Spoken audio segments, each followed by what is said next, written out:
Okay, good morning, everyone, and welcome to the February 20th, 2025 meeting of the Comox Strathcona Regional Hospital District. My name is Jake Martins. I'm the corporate officer for the Regional Hospital District, and as this is the first meeting of 2025, I'm pleased to call this meeting to order for the purposes of conducting the election of the chair and vice chair for this year.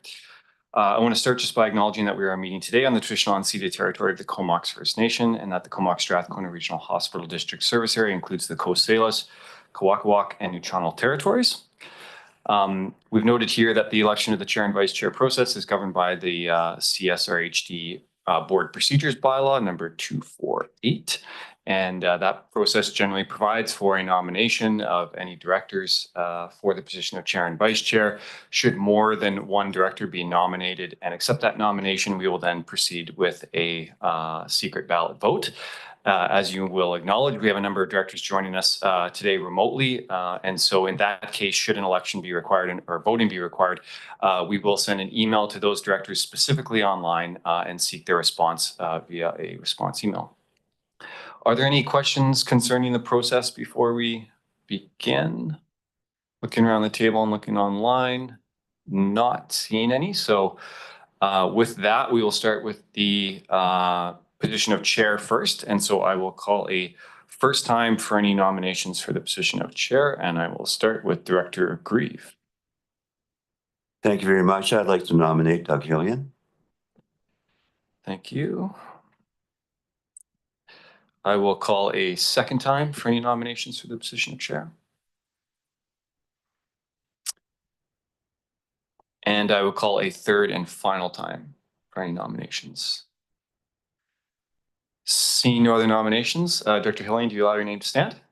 He is confirmed in the affirmative. So with that, I'm pleased to announce Director Hillian acclaimed as chair for 2025. With that, we'll now proceed to the vice chair position. And so same process. I will start by calling a first time for nominations for the position of vice chair, and I'll start with Director Wells. Thank you. I'll nominate Director Mulwiney. Thank you. I will call a second time, and Director Dahl. I will nominate Director Mark Baker. I'll second that. Thank you. No second is required for nomination, but Director Baker, I understand, is not in attendance today. We don't have any confirmation from him. Typically, they've kind of advised in advance, and we'd be happy to accept that, but I've not received any such notification at this point. I understand that alternate Director Paulson was going to attend in his place, and she's online with us, yeah. But again, I'd looked for Director Baker to confirm that. So I will call a third time for any nominations. Seeing no further nominations, and with Director Baker again not in attendance and able to accept that nomination, Director Mulwiney, do you allow your name to stand? I will, thank you. Thank you. Then I'm pleased to announce you as vice chair for 2025. Thank you for your cooperation, directors. With that, I will now turn matters over to Chair Hillian to preside over the remainder of the meeting.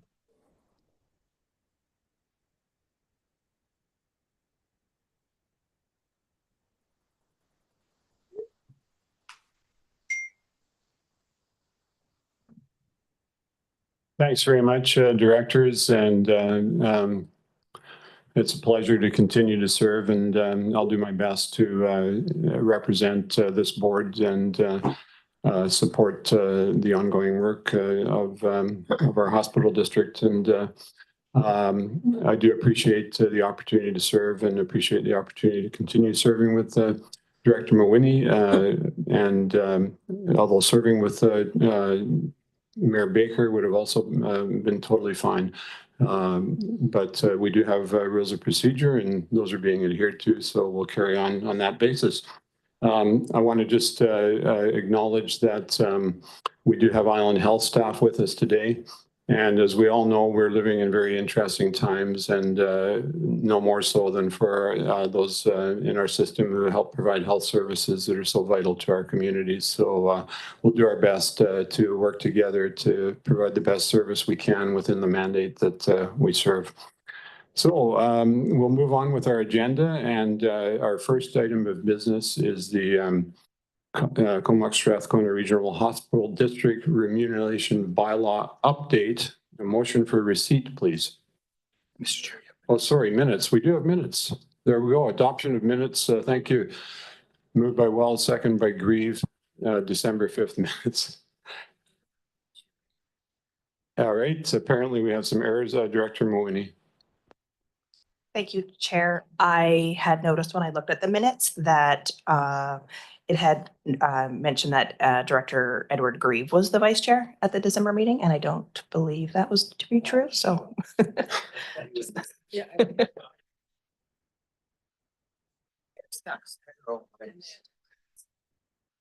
All right, and I'm told Maybe that, just adopt as amended would be the motion. right, and I'm told that staff have also noted another error in the attendance.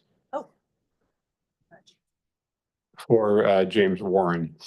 All right, so do we need a motion to amend those minutes? All right, so the Adoption as amended. moved Mawini, seconded by Wells, that the amended minutes be adopted. Any discussion? Anyone opposed? And that is carried. Now we will do item number 1, the Regional Hospital District Remuneration Bylaw Update. A motion for receipt, please. Moved by Grant, seconded by Wells, and over to staff. Thank you, Mr. Chair. And I also just want to acknowledge that James Warren, the Chief Administrative Officer, is away today, so I'm here in his place. But speaking to this report will be Katie Powell, our Manager of Financial Operations. So Katie.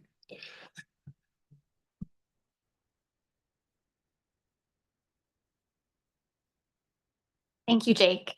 And through the chair to the directors, good morning. I'm here to provide an overview of some proposed updates to the board remuneration and expense bylaw to fall in line with the recent amendments to the CVRD remuneration and expense bylaw number 236. Since bylaw 236 is applicable to the Comox Strathcona Waste Management Board, staff are advising that the hospital district remuneration and expense bylaw to be updated to ensure consistency. The first change proposed is to the allowance and expense reimbursement schedule, which is Schedule A in the bylaw. Proposed changes include updating the private non-commercial accommodation rate to align with the Government of Canada rate and updating the overnight travel per diem to align with the Government of Canada's incidental rate, which is currently set at $17.30. Staff have conducted a review of current practices and are recommending alignment of the meal allowance rates to federal government rates for breakfast and lunch and 75% of the federal government rate for dinner. Page 2 of the staff report includes a summary of the current and the proposed rates, as well as support for the proposed changes, while Appendix B provides further analysis and comparison of these rates. The bylaw allows for reimbursement of actual costs where detailed receipts are provided. The proposed updates include a clause that no reimbursement shall exceed the allowance rate.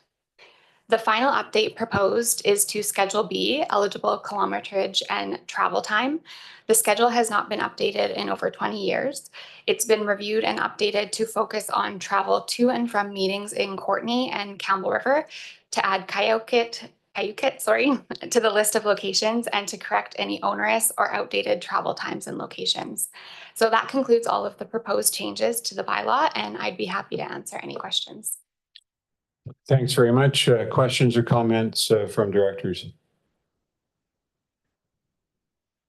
Director Wells. Thank you, Chair. And as an alternate, I probably won't be taking advantage of any of these, but just wondering, looking at the numbers here, if why the what do you call it? They're not round numbers, I guess. Just looking for simplicity in terms of people who are filling these out on a regular basis. Is there a reason why they're not round numbers?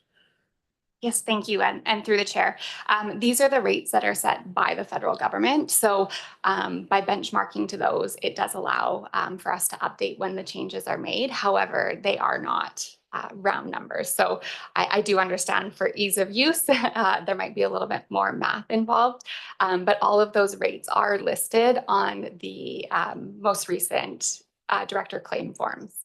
Okay, and just so I'm clear then, as the government updates it, then these would automatically update as well in step then? Yes, that's Okay. correct. Thanks. Thanks for that. Further comments or questions? Seeing none, is anyone opposed to receipt? That's carried, and we do have a recommendation that moved Joliker, second by Davis. Questions or comments on the recommendation that the board consider first, second, and third readings? All right, we'll vote on that. Is anyone opposed? That recommendation is carried. Thank you. And we'll move on to the item number 2. Thanks very much, staff. Item number 2 is the Regional Hospital District 2025 recommended budget. We have a report dated February 14th, 2025. I'll take a motion for receipt, please. Moved by Kerr, seconded by Wells, and over to staff. Thank you very much, Mr. Chair, and I'm pleased to introduce Kelly Broughton, our Manager of Financial Planning, who will provide a presentation, and this will also be supplemented by a further presentation by Dave Boychuk from Island Health concerning the capital components of this. Kelly's just going to grab the clicker. Let's give her a moment. Thanks.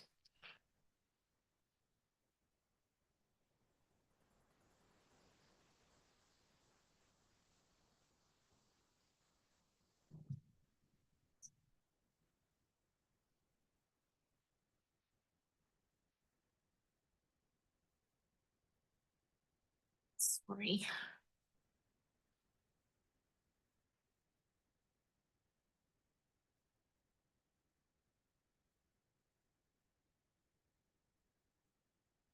Sorry about that. Good morning, and through the chair to the directors. Staff are here to present the 2025 recommended budget for the board's consideration.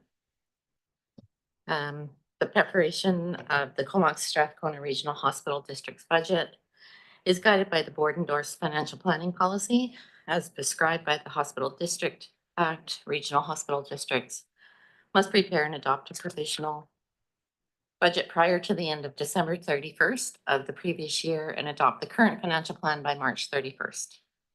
On December 5th, 2024, the provisional budget was presented. On December 5th, 2024, provisional budget as presented was approved by the board. The 2025 recommended budget includes the 2024 year-end results and the capital project and equipment list received by Island Health. This has been incorporated into the financial plan. In addition to the staff report, the completed budget details have been included in the attached appendices. If the board chooses to adopt this financial plan today, the required budget bylaws have been attached to the agenda and can be given 3 readings during this meeting. However, if the board would like more time to consider the budget details, this presentation and the presentation from Island Health, a meeting can be scheduled for early March to provide additional time while ensuring we meet the legislative deadlines.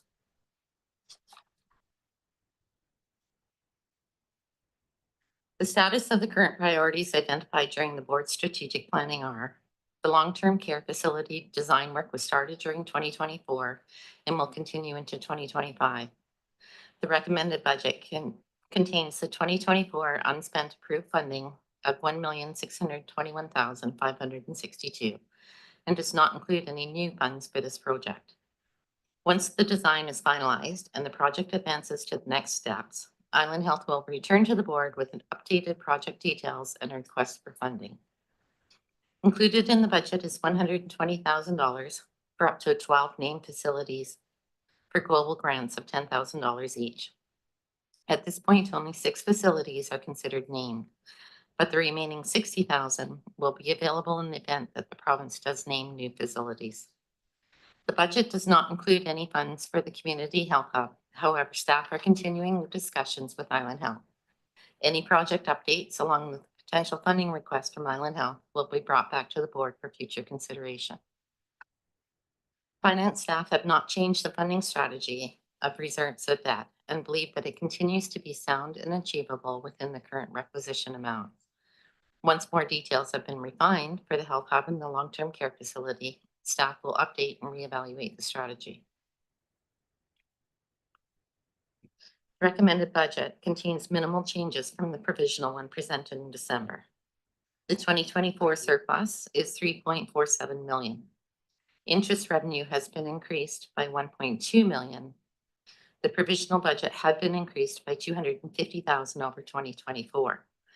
Staff have been conservative with this increase, but feel it is a comfortable level given the GIC investments and possible fluctuations within the bond market. In March, staff will present the overall investment and expected cash flow information to the board. Appendix D attached to the report shows the Island Health request for equipment and capital projects, and the $1.85 million raised through the annual requisition has been allocated per the board policy. Within the request are 2 new projects with a cost share of over $1.5 million for urgent and primary care clinics located in Comox Valley and the Campbell River. These projects have not been included in the financial plan, but should the board like to consider the requested combined funding of just under $6.2 million, today the request can be funded in the bylaws amendment. The requisition remains flat at $12.6 million, or approximately $25.14 per 100,000 of assessed value.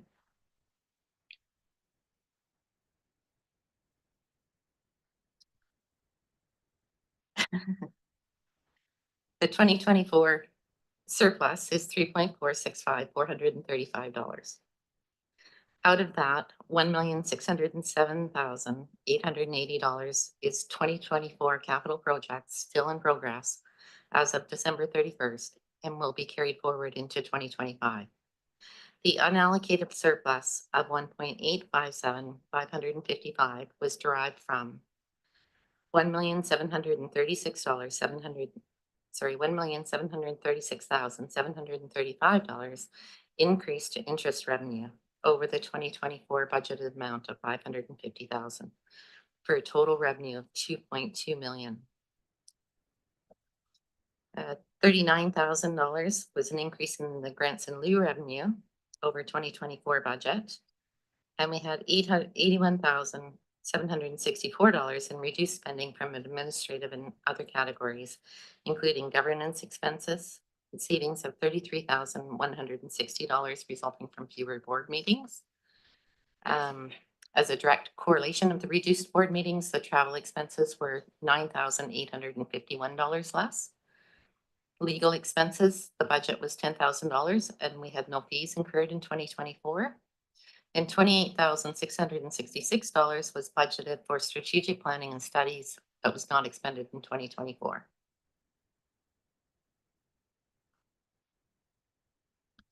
Based on the January 2025 roll values, the requisition of $12.6 million has a tax rate of 0.25137 per $1,000 of assessed value, or about $25.14 per $100,000. This is a slight decrease from 2024, or about 66 cents per $100,000. The cost to an average residential property will vary from a high of $245 in the CVRD electoral area B to a low of $33 in the SRD area A within jurisdiction 784. If we average it across all the municipalities and electoral areas, it's approximately $146 per residential property. Capital budget. The details for the in-progress capital projects are listed in Appendix E. Major capital represents the year-to-date unspent funds for the long-term care facility approved in the 2024 budget of $1,621,562. The 2024 carry forward is the unspent 2024 year taxation balance that is funded from the $1.85 million. This will be transferred to the reserve as the 2024 allocated to capital surplus of $1,607,880. $6,023,867 is the balance from the unspent funding allocated to Island Health projects and equipment from prior years and is currently held within the reserve. Brings a total allocation of $9,253,309. Long-term planning for debts and reserves. The debt servicing, the 2025 debt servicing remains status quo. The long-term care facility and the health hub projects do include some debt funding. However, the strong reserve balances and the existing debt retirement in 3 years allows for a funding strategy that does not require the requisition to increase beyond the current levels to cover the projected debt servicing cost.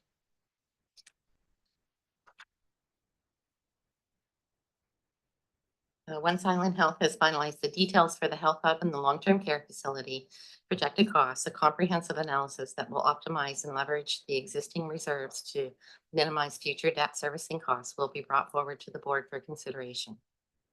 The 2025 reserves. After the 24 surplus is close to the reserve, the balance overall is $34,797,984. As detailed on the previous slide, $9,253,309 has been allocated to the capital projects that are either already in progress or planned for the future. This leaves $25,544,675 unallocated.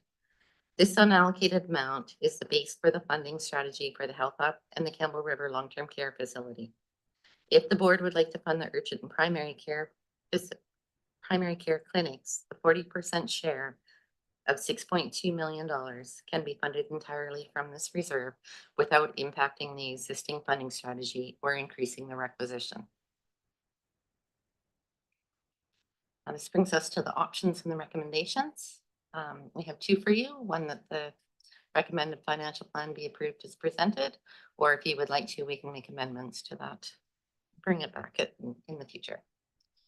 And this brings us to the end of the presentation. Thank you. Staff are available for questions.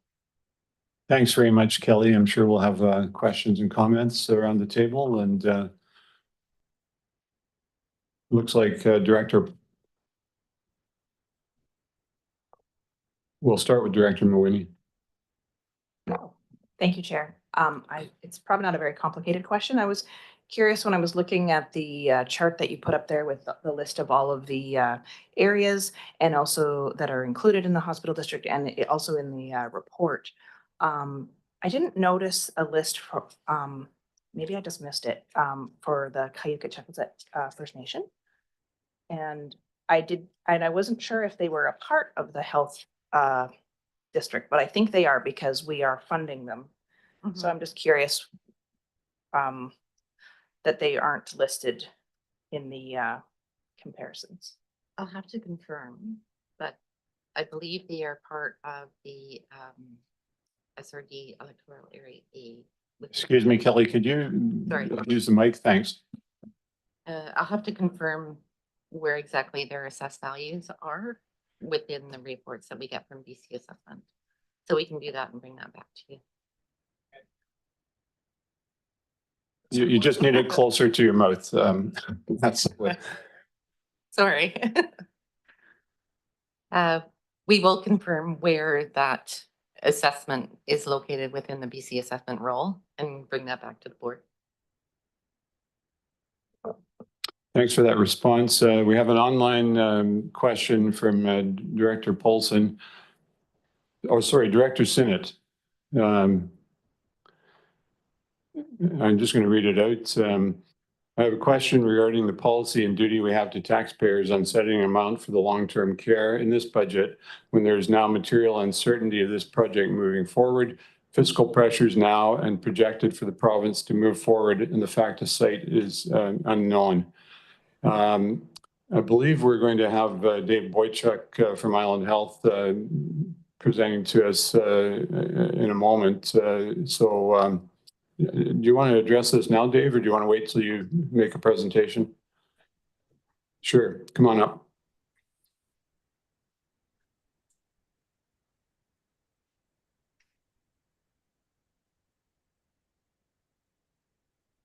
Dave will enlighten us on that aspect. Good morning, everyone. Thank you for having me here. Slightly out of process, but happy to speak to this point. And Dave, maybe you could just clarify where things stand with regards to this item and its our ability to speak publicly about it. Quite so, Chair. So thank you, Chair, for introducing that. So when we last spoke about the Campbell River long-term care, we spoke in camera for a variety of reasons. Now I have the opportunity to speak publicly, and so I can speak to that. As a number of people on this board know, there were in our initial cost estimates for all three of our approved long-term care facilities, because we do have three that we're working on. Those costs came in substantially higher than is sustainable from a build perspective for us. So in doing that, we looked at the cost drivers of those things, some of which are related to supply chain and labor costs, and some of which were unique to the Campbell River site. One of the unique things about the Campbell River site, because it is immediately adjacent to our acute care facility, the hospital in Campbell River, is the helicopter flight paths created some construction challenges that changed the nature of the facility that we could build on that site. And so I think that's reasonably well articulated at this point. So we've engaged in a process of looking at other sites. Earlier in the month, our project construction team had a look at 2 sites that we've picked. Both of those sites present their own challenges. On top of the space that we own, and that was originally intended for the long-term care facility in Campbell River, adjacent to the hospital, as everyone knows, has some soil stability concerns. Now, one of the other 2 sites we looked at also has those same soil stability concerns. So from our perspective, then if it's not more cost efficient, perhaps we need to continue looking at our site. The other thing that we did was engage a specialist design firm who works in the long-term care space to rework the designs of the facilities back down to something more financially manageable. We received revised designs from that group earlier this month as well. We're looking now at third-party, what we call a quantity surveyor, so third-party costing validation, and when we are through that process, we will take it back to project board on a revised budget. I would rate the prospect of getting back to the point from Director Sinnott and through you, Chair. I would rate the prospect of getting back to business case cost estimates as indifferent from chance, but it will be a much more moderate increase than what we were looking at in our first pass on detailed design. So that's where we sit. Certainly, we remain committed to the projects. We have been engaged with the province all the way through on this, so the province is aware. We have, as I mentioned, a governance structure through project board, and we'll continue to go with them. I don't at the moment have a firm cost for you, or I would be happy to provide it, but right now we are very much engaged in driving that cost down as low as is reasonable, considering what we need to provide in the community for a facility. My hope is that that's sufficient, and I'm certainly happy to answer any follow-up questions the board may have. Thanks, Dave, and we'll go to Director Jolicoeur. Thanks, Chair. I was gonna see if any folks had questions as a follow-up on long-term care, because my questions are of other nature. I guess one of the things that I wanted to comment on before I get into my questioning is the good news in the staff report that our investment policy is working. I think $1.7 million over the estimated amount that we thought from our investments. So I just want to say thank you to staff for leading us through that process, I think almost 2 years ago now. And it looks like that change in policy is proving fruitful for us.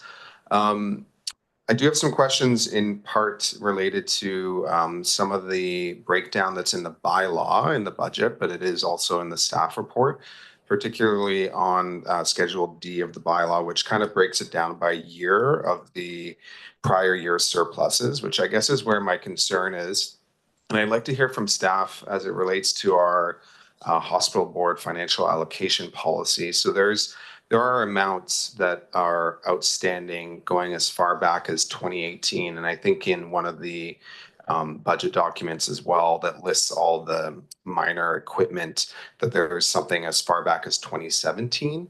And so I'm wondering if staff can speak to what mechanisms we might have within the policy or otherwise as it relates to the large amount of outstanding unspent funds that have been allocated for, I think I'm looking here for capital improvements over 100,000, and then there's a fair bit between 5,000 and 100,000. Sure. So the total amount that has been carried forward from 2024 into 2025 for the projects is the 9.2 million, I believe it was. And that is all related to the carry forward amounts from the unspent funds of the 1.85 million that we tax every year for. Excuse me, Kelly, I just want to do a sound check. Can everybody hear okay? So I apologize. So I was always taught that the approach to a microphone is to think of it as eating an ice cream and basically be close enough to lick it, but don't do that. I hope that helps. Fun out of it. Okay, so the $1.85 million that we tax annually for, if it doesn't get spent entirely during that operating year, it gets carried forward into the reserve. That money is allocated to Island Health and we don't have discretion over it. It's their funding to do what they choose to within the capital policy that we have with them. So the $9.2 million sits in our reserve and it's available to Island Health. They allocate some of it annually, as you see on their report, and some of it is their allocation between the $5,000 and $100,000 for equipment. It's available for small purchases, and during the year they will spend that purchasing equipment or doing smaller projects for it.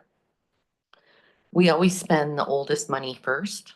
So that's why you'll see in that category, we've got funds going back to 2018. Unless it's specifically identified in the current year, we always spend the oldest money first. But we don't have discretion to bring that into the general revenue or the general reserve to be available for other projects unless Island Health agrees to release that funding.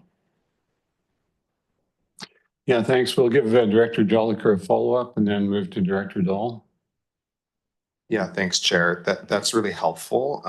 And so just for real clarity, because it is a concern, it's a lot of money that we've allocated to Island Health to purchase things as far back as 7 to 8 years ago.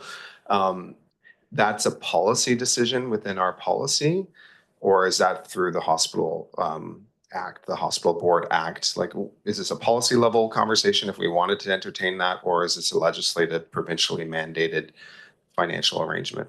It is part of our policy. I don't believe there's anything in the legislation that says we have to tax a specific amount for operational, current year operational or capital funding. I'd have to check the legislation though to confirm that. Thanks. Unless, Jake, do you know? I've just asked our acting CAO if you wanted to comment on that. But Dave Boychuk from Island Health may in fact have a comment. And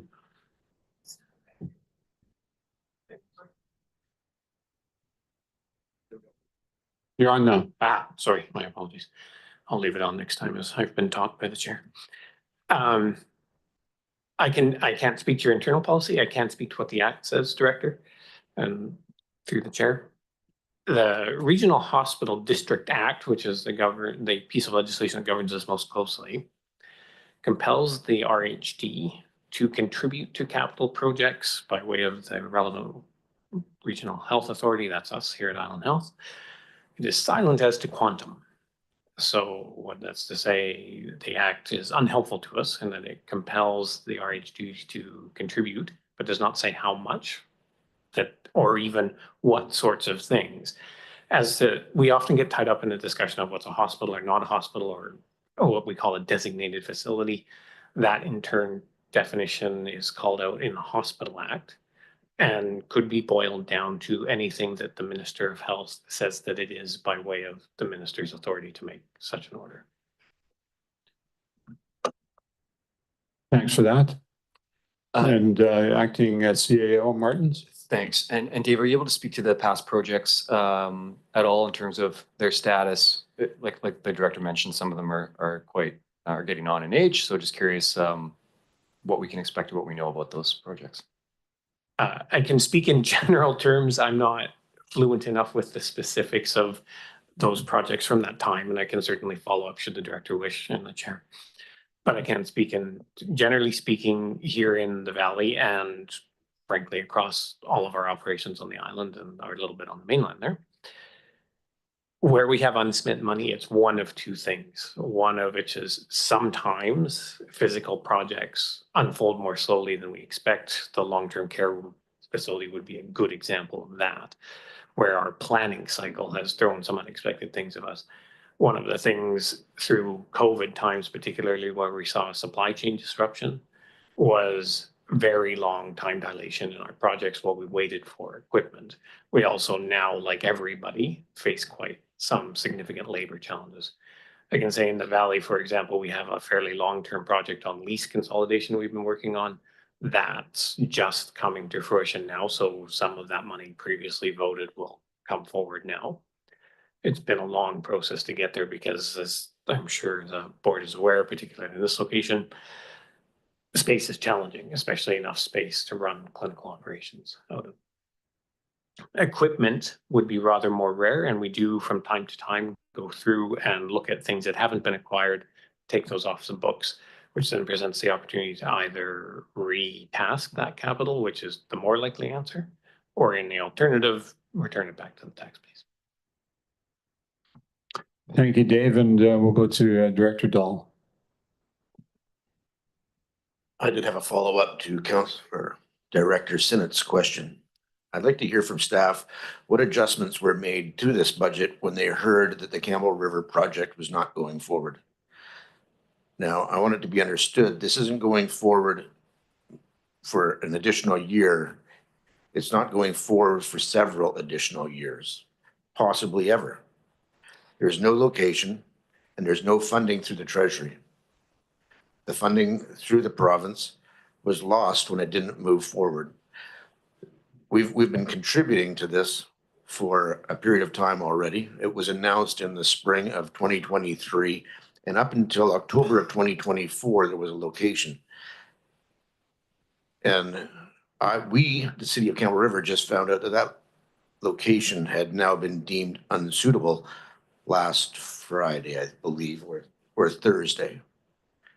So I'd like to know what adjustments were made, considering the fact that this isn't off in the distance, a short distance, it's off in the distance 50% of the way through the next term of municipal elections.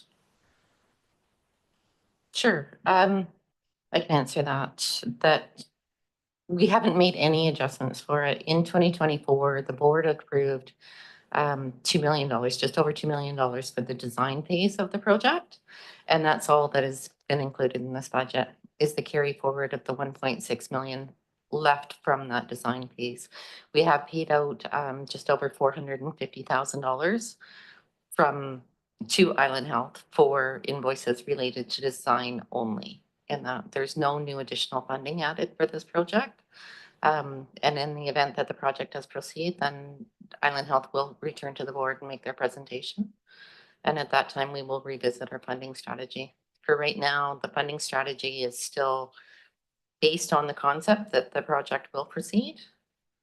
But there hasn't been any new allocation of funding for it. Thanks, and we'll ask Dave Boystrap to speak further to this question as well.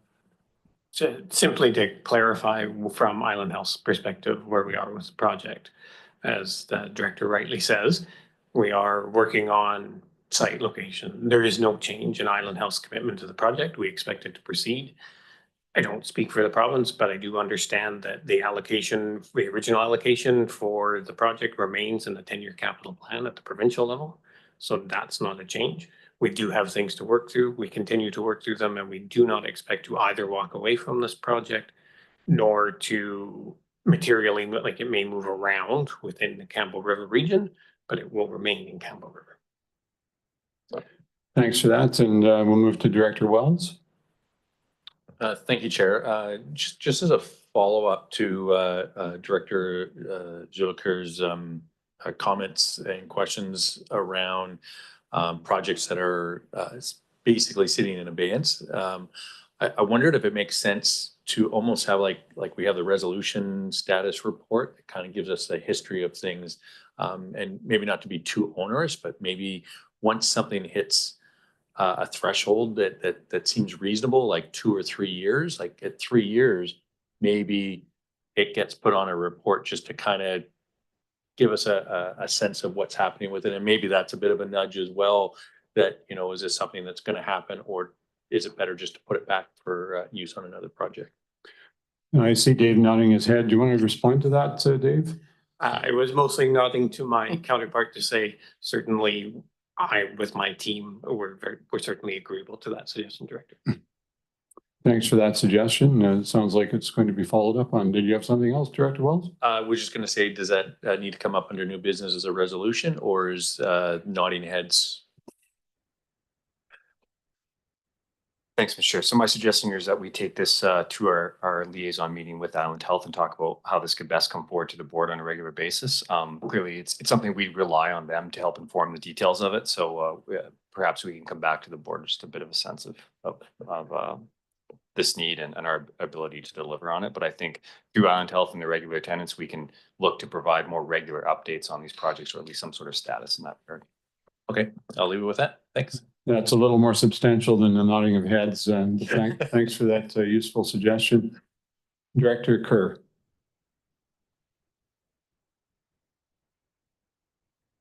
Thanks, Chair. Just to me, when I reviewed the report on page 5, the big thing that just stood out to me was the unallocated reserve balance. You know, I'm kind of someone who likes to see a smaller amount of reserve and actually have money set aside and labeled for projects. So what I would prefer to see is if we know part of our strategic plan is to fund the health hub here, and eventually, I'm still optimistic, eventually a long-term care facility in Campbell River. I know things take time in healthcare. Then I would like to actually see money in the line item with funds allocated for those projects. And if things change in the future, you could always reallocate them. But in terms of a budget, if anyone's looking at it, we would have it set and clearly not then have $25 billion there. To me, it's tough to go to the taxpayers and say we need to charge you $200 per household when we have 25 million in unallocated funds. So let's allocate them. And then if we need to change the allocation, we can. So that's not making a motion now. I just wanted to kind of float that and see how people feel about putting a line item for the health hub and the Campbell River long-term care project and putting some funds where our strategic plan is. Thanks. Okay, thanks for that suggestion. And I don't see any comments from staff, but yes, we have another comment online from Director Sinnott. Is a long-term care facility separate from the Campbell River Hospital location a permitted undertaking? And to be so, what services or additional services will the facility need to have to be qualified? As I read the act, the services need to be used or supplied in conjunction with a hospital.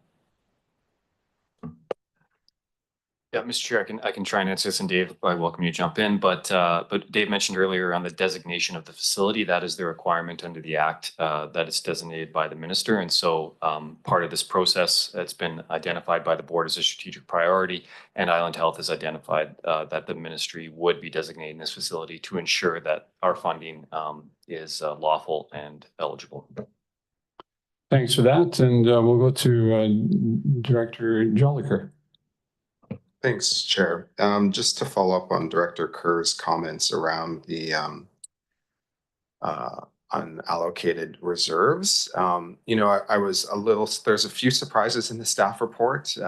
One, of course, around the UPC request, which I do have some questions on, but as it pertains to the health hub, and I appreciate that in the presentation, staff reminded us of our 3 key strategic planning items, the health hub being one of them. The health hub is only mentioned briefly twice in the staff report, and as staff laid out, we don't actually have any funding allocated. And my thing is, if it's out of sight, it's out of mind.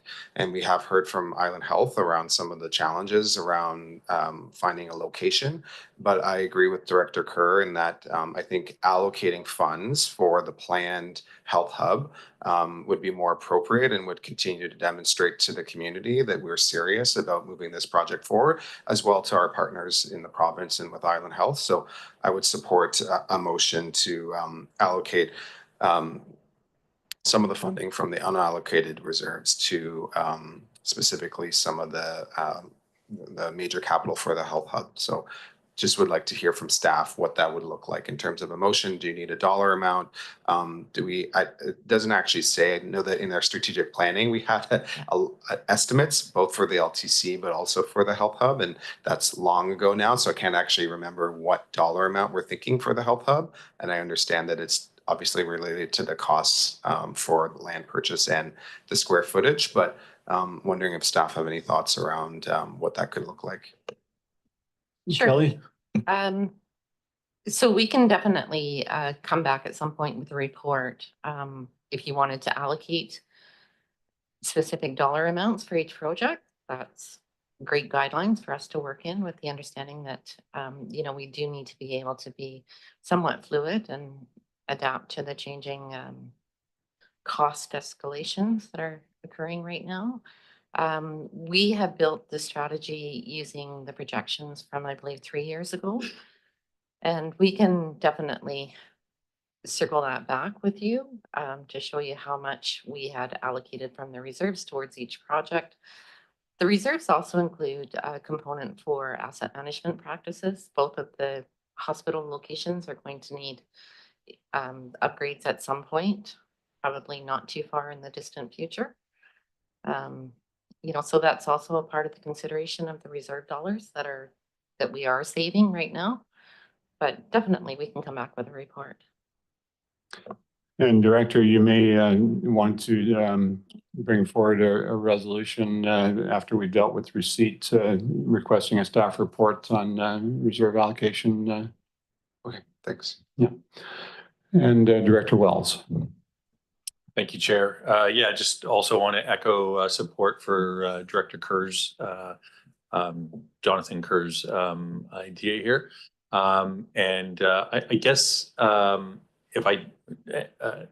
with what you were just saying, we've got these specific projects, but maybe asset management as a line item as well, if I understood you correctly. So those 3 things at a minimum at this point, and then as other projects come up, they could be added. Okay, thanks. That's correct. Okay, and we have Director Chapman online. Go ahead, Director. Thank you, Chair. Can you hear me okay? Yes, we can. Thanks. Great. I support Director Kerr's premise that we should be allocating the unallocated. The question I have is that in doing that, it would be probably best to do that with a budget that extends past 1 year. And my question is there anything in the legislation that prevents us from providing a 5 or 10-year financial plan showing the capital available for different projects, and even if like the small equipment, we can show that as an allowance, but it would give a good indication of what's available and when it's going to be available. So is that a possibility? Allocate it through a 5 or 10-year financial plan. Thank you. It is definitely a possibility. Internally, we have built out a 10-year plan. The legislation requires only 1 year at a time, but we can definitely, when we bring back the report for the reserves, we can include our 10-year capital plan as well within that, so that you can see exactly where the reserves have been allocated and for which projects, and where we're headed in the next 10 years. All right, thanks for that. Any follow-up, Director Chapman? If I may, Chair, thank you. Um, I'm glad to hear you've already developed a 10-year plan. And I think it's best that it be presented to the board so we can discuss it. So we can provide some future vision of what we anticipate happening. And if we see in year 7, we're going to require substantial funding for a particular program or a project, that we start ramping up the requisition for it and build up to it so that we're not hitting the taxpayers in 1 year with a large increase. I think we could do, the board itself could do better job at planning if we had the information to do a 10-year plan. So, and it's a good communication tool with VHA or the province or whoever it entails for us to have a tool to lobby for some of these projects. I don't know how long the medical hub has been alive as a project, but the projects are taking too long, and either VHA's taken on too many projects and we need to scale them back and schedule them better, or get more funding in.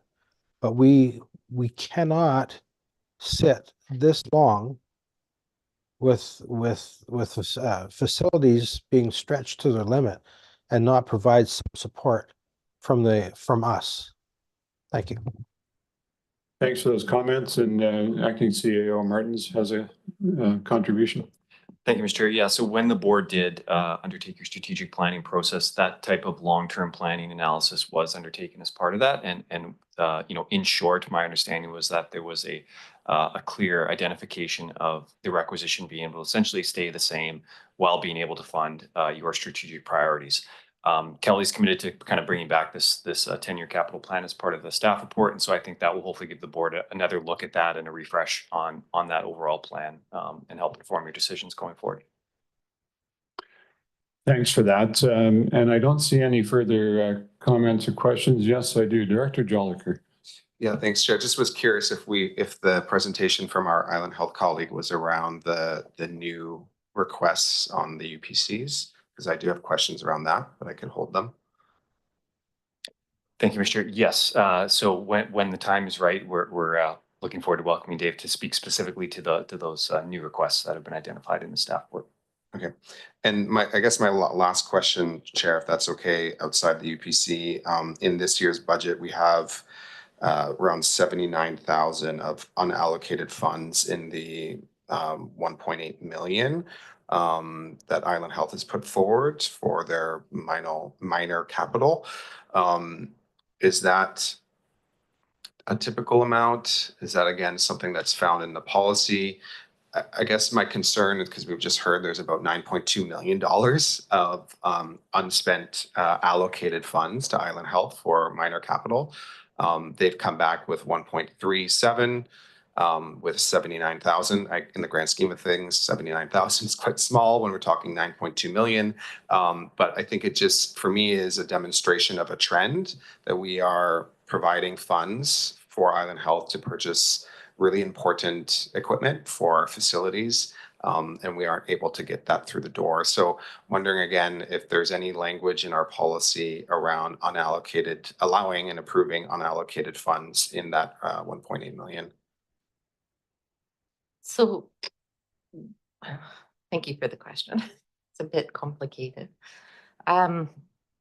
With the unallocated amount from Island Health, it's not so much that it's unallocated and that they don't have plans on spending it. It's that I think sometimes it can be left for a project that could come up unexpectedly where they need immediate funds. There's equipment that they might need to replace fairly quickly without knowing when they're starting their budgeting process. What happens at the end of the year, that money is not spent, it becomes part of that carry forward into the next year, which then goes into that $5,000 to $100,000 category that you see. So it all kind of collapses into that, with the exception of the projects that have been allocated towards the over $100,000 category. Those ones are tracked separately, and those projects, they could be 2 years out and then they'll start the project. It just, sometimes it takes time for procurement to happen or supply chains to be made. It's really just the purchasing cycle sometimes. Thanks, Kelly. And I think Dave is going to have some comments on this as well. And Dave, maybe you could use this opportunity to carry on with your part of the presentation in relation to this budget before we vote on receipt. Certainly so. Thank you, Chair. And through the Chair to Director Jolicoeur, I can speak, my counterpart has done a very nice job of describing it, and I can maybe add a little bit of color to your question about whether it's typical. It is a usual amount. We include it every year, and it is usual with your peer regional hospital districts as well. As my counterpart has expressed, it's generally speaking for those kinds of things that are unexpected, and that's why that's a relatively low amount, especially considering the nature of the two facilities here. Because I have accountability for all of capital management within Island Health, I can tell you, oftentimes what this looks like is medical staff calling and saying, hey, this scope that we use every day died today. So although we work very closely with biomedical engineering to ensure that we have a good replacement strategy for our critical equipment, sometimes unexpected things happen. And so that's what that allocation is. We do generally spend it. And we are quite mindful. We adjust every year based on what we are seeing in usage patterns as we go in terms of our ask of each of the regional hospital districts that we work with.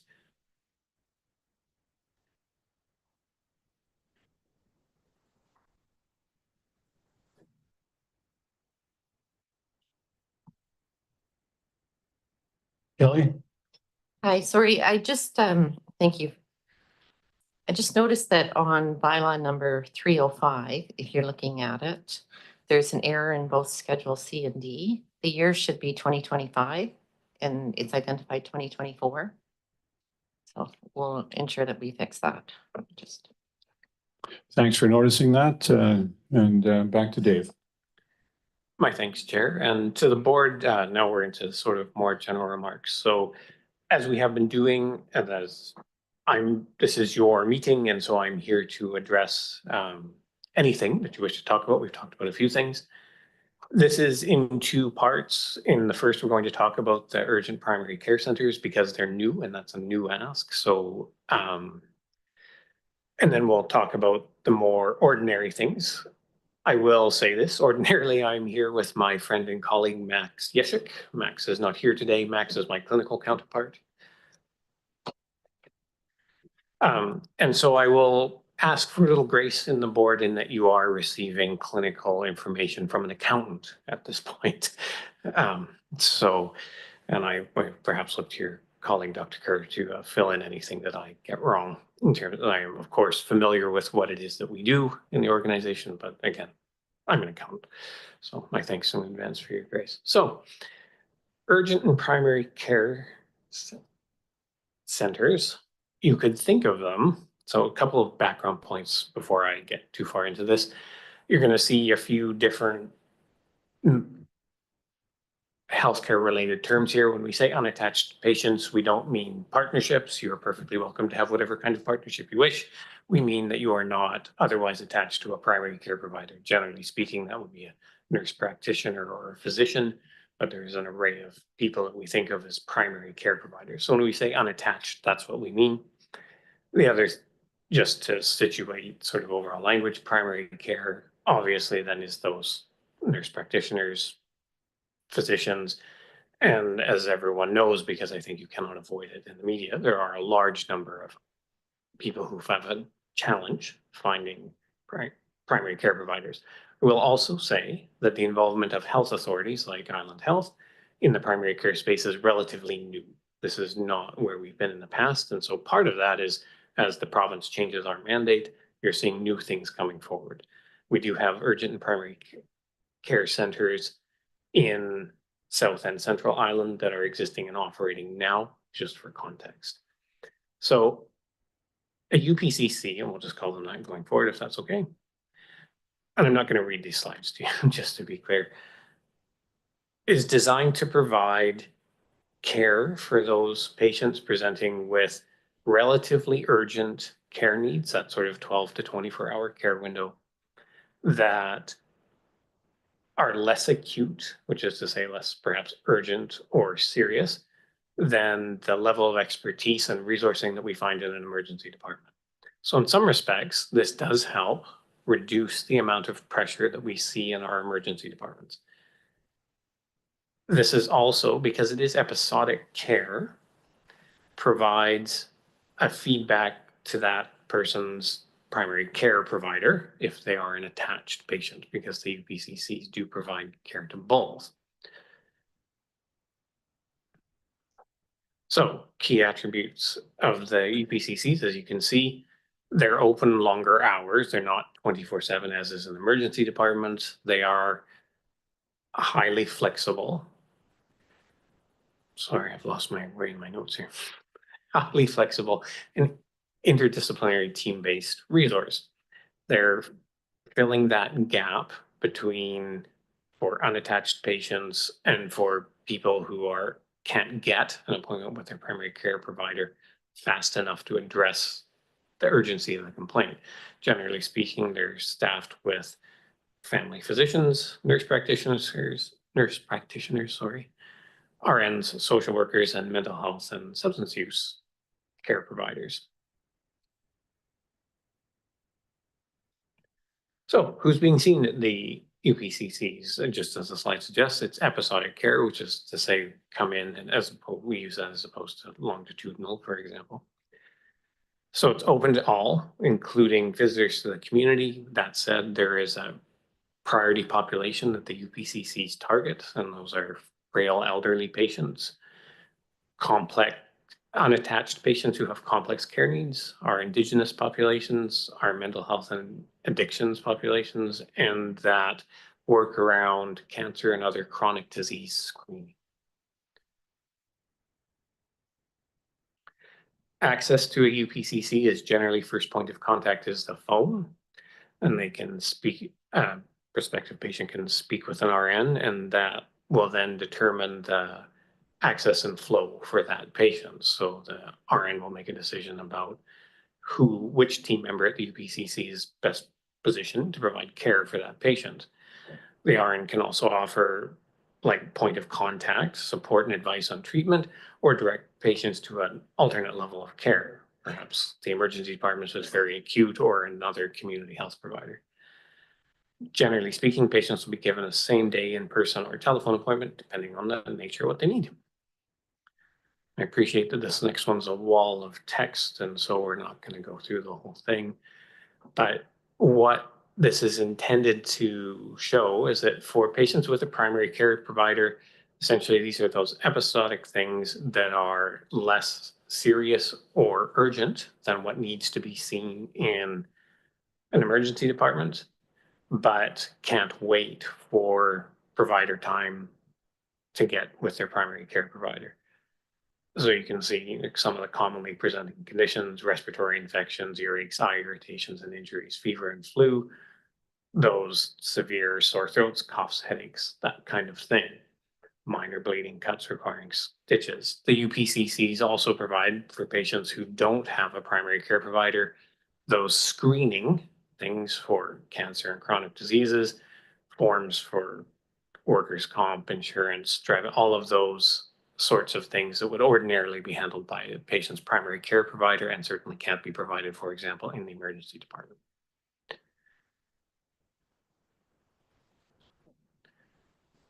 So this, because I think oftentimes here in the regional hospital districts, we think a lot about the hospitals.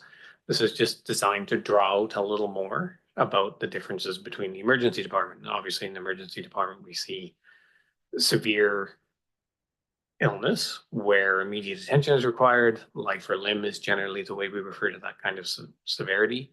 It's a single episode or severe presentation, and the emergency department can only address that presenting issue. So that essentially, what did that patient come to the ED for?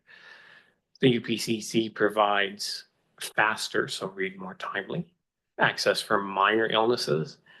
It can provide that screening, education, and health promotion function, that early intervention.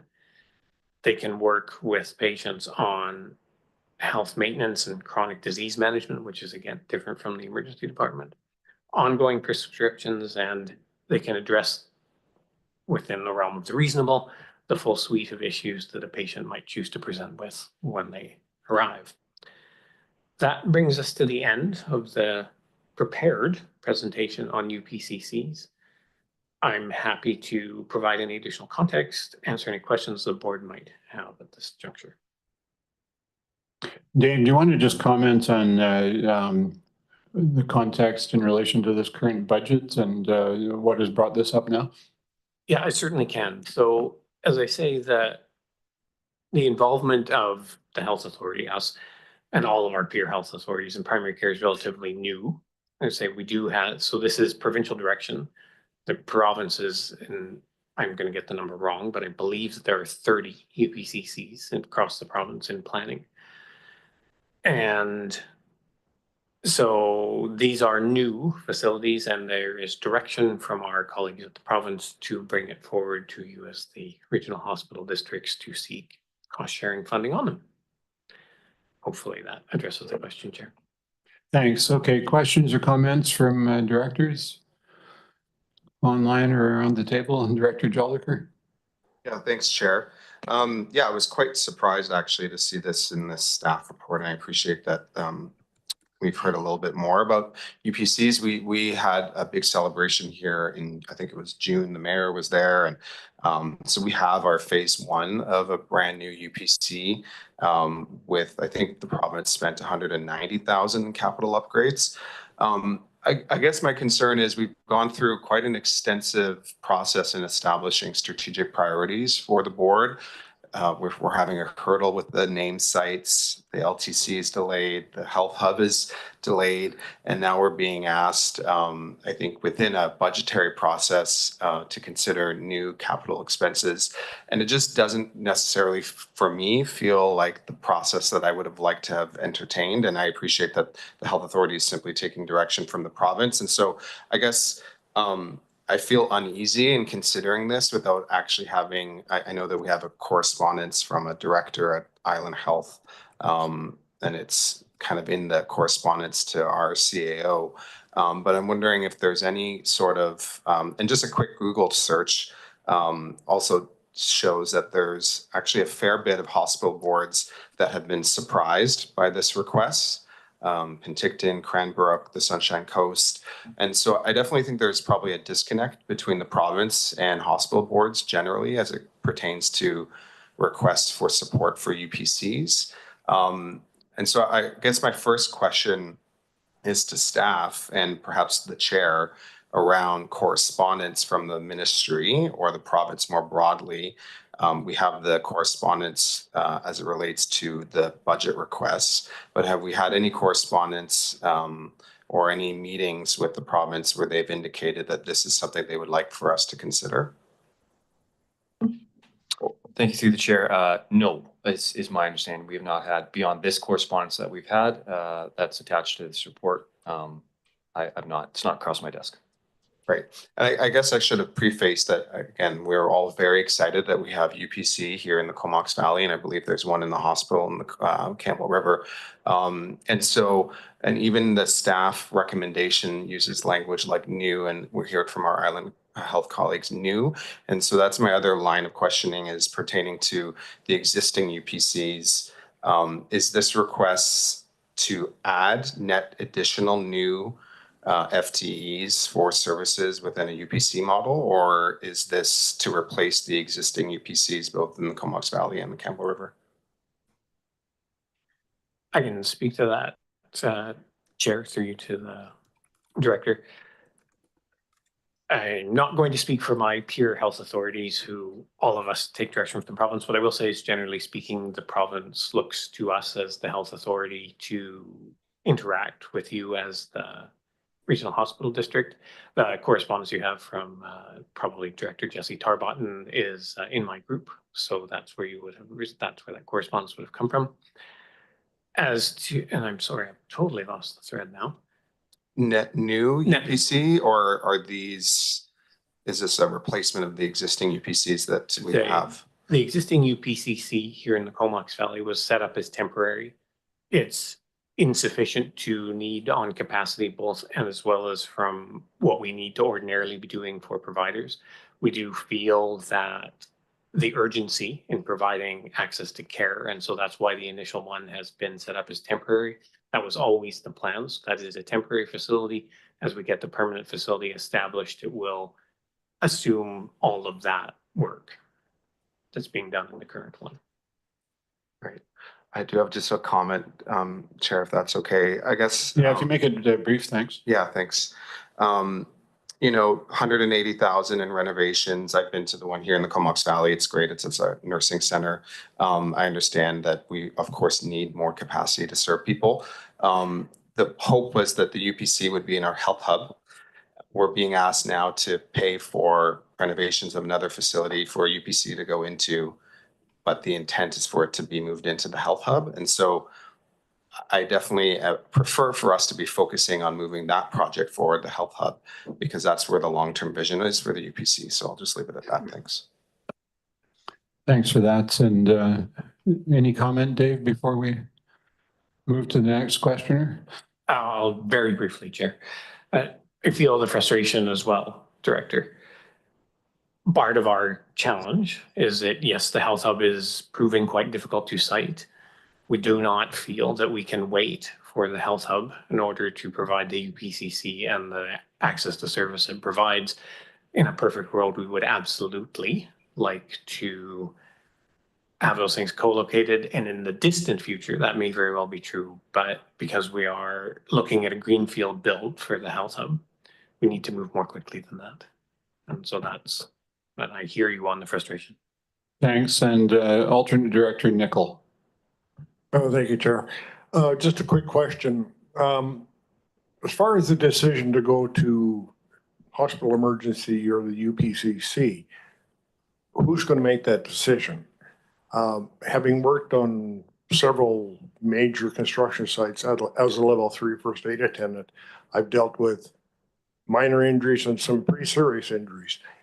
So who's going to decide where to take them? All the rest of it, I'm not that concerned about. It's just about injuries on construction sites, logging out in the bush and stuff.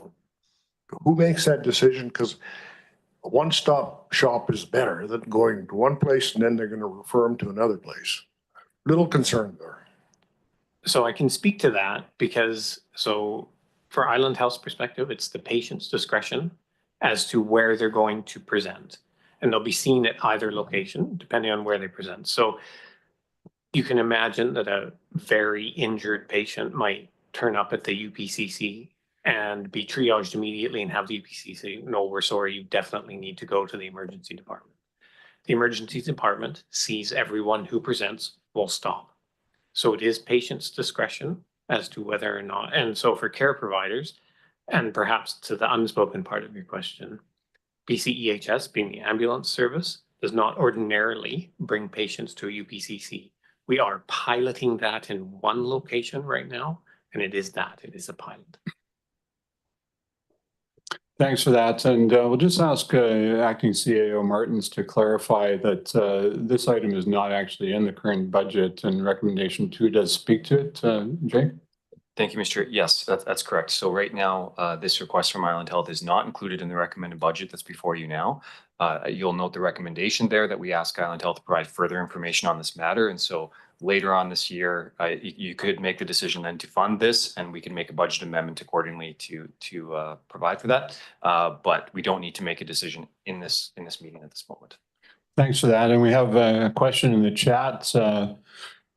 Director Sinnott stayed near the Kelowna UPCC last year. It had a level of after-hours disorder around the site, stressing the nearby businesses. I wonder if we've considered the issues that may occur and reached out to see how these facilities impact the areas they're located at and to consider mitigating steps. Thank you, Chair, and through you to the Director. Director, you've happened upon part of what makes our planning cycles complex and long. So yes, that is a routine part of all analysis that we do. It is challenging, and so I feel for my colleagues in Interior where it's challenging to find space for this because we also need to be accessible to the patient groups that we're trying to serve. So yes, we do certainly consider that impact on, that's a routine part. And sometimes, for example, with this, we do parking studies and other things to accommodate those kinds of interests as best we are able. So it is, I think, properly framed as you have as a mitigation strategy. Thanks for that. Okay, I'm going to suggest so we move along. We are on receipt. Is there anyone opposed to receipt? That's carried. We have two recommendations. I'm going to suggest we deal with those and then take the motion arising related to the staff report on reserve allocation. So we have recommendation 1 on the floor that the 2025 recommended budget be adopted, moved by Grieve, seconded by Wells. And discussion, Director Joliker. Thanks, Chair. So just for clarification, the staff report would obviously come after the approval of the budget. Therefore, I think the intent of what Director Kerr and I was suggesting was perhaps considering looking at moving unallocated reserves in this budget to a line item specifically for the Health Hub. So just want clarity on if the staff report will come prior to the March adoption and we would be able to potentially make an amendment at that time, or is staff suggesting that we consider that further down in the year? Again, don't want to lose the thread of the intent behind wanting to really ensure that we continue to advance the Health Hub and have that reflected in our budget. No, I'll let staff clarify, but I think the intent is that that would come after the budget. Thank you, Mr. Chair. Yeah, look to my colleagues, Lucy Wicharek and Kelly Broughton, just to confirm their understanding as well around that time. And Kelly? Thanks for the question. I think it's definitely our preference that it would come after the budget adoption so that we can devote the time to spending the complete analysis and bringing you back a fulsome report. This time of year, it's there's so many other compressed deadlines that are happening. I think to give it the attention that you deserve, it's better if we adopt this budget as it is now, and then we can bring you back the staff report. But it's your discretion entirely. All right, thanks for that. Seems fairly clear. I don't see any other hands or lights, so Director Chapman. Thank you, Chair. I'll be voting against this resolution. I think we shouldn't be using all the unallocated reserve to one project. I think it should be better planned with a 5 or 10-year financial plan so we can see all the projects that are up on queue and not just one. I don't think we should be focusing our attention that way. Thank you. Thanks for those comments. And it looks like that's it for the comments, and we will vote on the resolution that the budget be adopted as presented. All those in favor? Any opposed? I see 3. Director Lanyon, Director Chapman, Director Sinnott, Director Dahl. Did we miss anyone?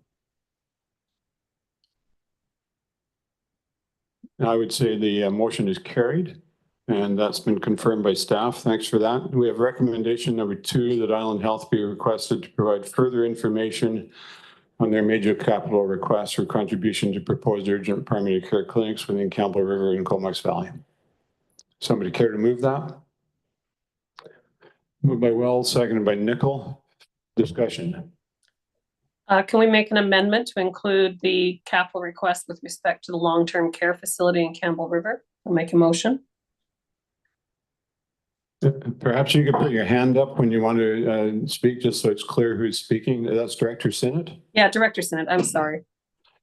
Thanks. And do you want to say again what your amendment is? Yeah, I'll move an amendment that besides the Island Health be requested to provide further information on the major COP requests for contributions to proposed urgent primary care clinics with Campbell River and the Comox Valley, and for the long-term care facility in Campbell River.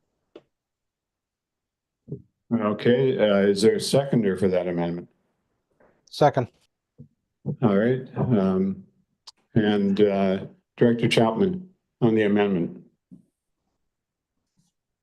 Yeah, I think this is the right way to go. I don't want to piecemeal things. We should be looking at things in their totality. Thank you. All right, any further discussion? Director Joliker? Yeah, thanks. Not to belabor the conversation on UPCs, but just hearing our Island Health colleagues, I'm assuming that a presentation would also provide some context around the current operational capacity of the existing sites and what the planned capacity increase would be for the potential new sites for the UPCs. I can certainly bring you current data. What I can, and we can talk to you about theoretical throughput on the UPCCs. That is quite dependent on the care mix that presents on any given day. What I will say is that at 100% of our UPCC sites that are currently in operation, all operate at max capacity. Right. Okay, thanks. All right, so just to be clear, the amendment is to ask Island Health to include a presentation related to the long-term care facility in Campbell River. Is that clear? And no further discussion. All those in favor of the amendment? Is there anyone opposed? The amendment is carried. Sorry, Director Lanyon, is your hand up to vote or did you want to speak? Okay, it's gone. Staff, did you get that? It looks like nobody was opposed to that amendment. Can anybody clarify if they were opposed? All right, that amendment carries. And on the main motion, Director Kerr. Sorry, I was just going to make another motion afterwards, after we vote on this. My apologies. Oh, I jumped the okay. gun. All right, on the main motion, recommendation 2 as amended, all those in favor? Is there anyone opposed? That appears to be carried unanimously. Thanks very much. And Director Kerr. Just hoping to make a motion that staff come back to this board with a report on how we should link our unallocated reserves to our strategic plan.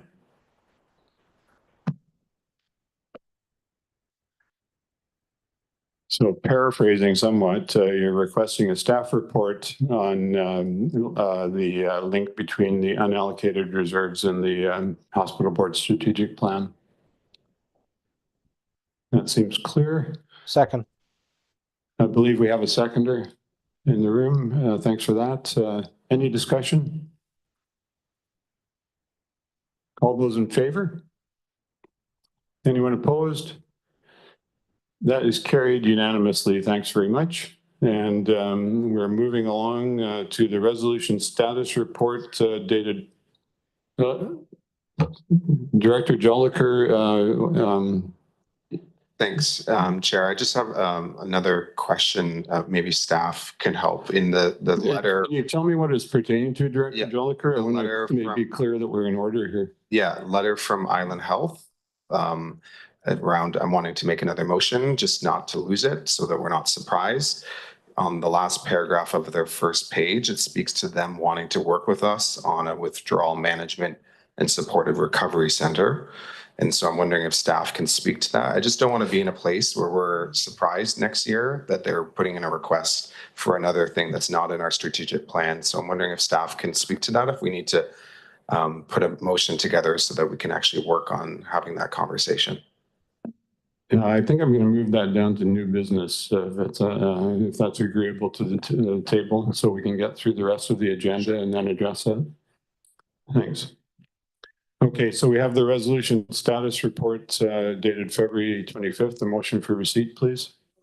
Second. Moved by Grant, seconded Wells. Questions or comments? All those in favor?